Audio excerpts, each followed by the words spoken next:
როგორც ყველას ვინც სათვალეს ხმარობს, რა თქმა უნდა, მეც პრობლემები მქონდა კომპიუტერის დროს, ტელეფონში მესიჯების მიღების ან გაგზავნის დროს, შემდეგ ტელევიზორის ყურების დროს, მერე უკვე დაემატა ამას კიდე მანქანის დროს, რომ გჭირდება სათვალე და მოკლედ დაგროვდა ძალიან ბევრი სათვალები. ზუსტად ამიტომ გადავწყვიტე, რომ გამეკეთებია ეს ოპერაცია. მივაკითხეთ, რა თქმა უნდა, New Hospitals და შოთი თადუმაძეს, რომელიც გახლავთ ქირურგი. ასაკის მატებასთან ერთად ხდება ახლმანძზე განთავსებული ობიექტების გარჩევადობის დაქვეითება, რომელიც ძირითადად თავს იჩენს 40 წლის შემდეგ და ამას პრესბიოპია ეწოდება.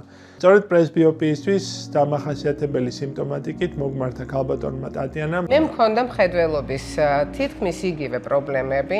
ძალიან ბევრი ლამაზი სათვალე მქონდა, რომელსაც ვერ ხმარობდი მზის.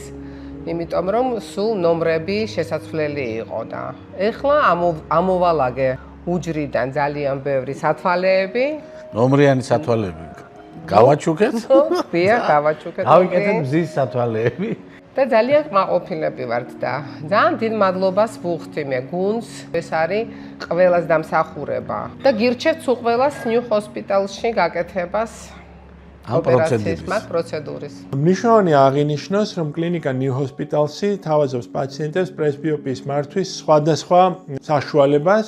კლინიკა არის ერთადერთი საქართველოში, სადაც პაციენტებს აქვთ შესაძლებლობა პრესბიოპიის მკურნალობა ჩაიტარონ ლაზერული კორექციის, ეგრეთ წოდებული პრესბიონდის საშუალებით.